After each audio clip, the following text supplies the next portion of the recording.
first of all, ask the questions, well, what do we need the skin of a car for anyway? What's it there for? Does it have to be made out of metal? Do we have to make it always in the same manner? Or is it there for different purposes than we thought? In reality, the aspects of crash and stiffness and ride handling can be handled in a space frame type vehicle entirely without the skin.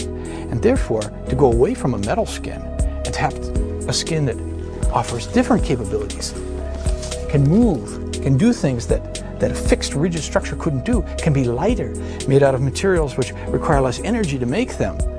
That's something that the GINA Light model brings as a question. GINA is an acronym, a set of letters that stand for geometry, shapes, and function, how things work, in N as a way of saying infinite number, of adaptations, meaning there's a lot of change possible. This started a whole chain of ideas within the company here that GINA became not just a model that became a shape or just about cloth as a skin. It became about a thinking process, a philosophy that said, let's do things differently. Let's let materials talk in a different manner. And let's let tooling be a different issue instead of just the way to give us form. Well, one nice thing about GINA is the materials kind of lead the way. It doesn't take very much and you get an idea exactly what this car is going to be like.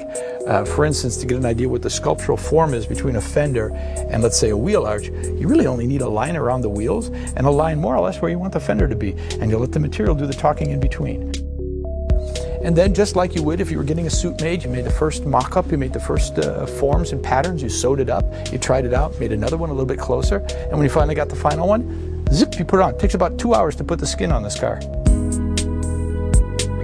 Emotion is really the added value to this. I mean, one way is saying you get better function or you get better alternative ways of doing things, but really we want to achieve a higher emotional plane out of this. And then finally, and I think this is to me one of the most importantly, and that is the level of humanistic content that we can bring with GINA in. GINA should be about the human in the loop, the human way of doing things. The GINA philosophy, in its short form, is about being flexible. Thinking flexible, acting flexible, context over dogma. That's it.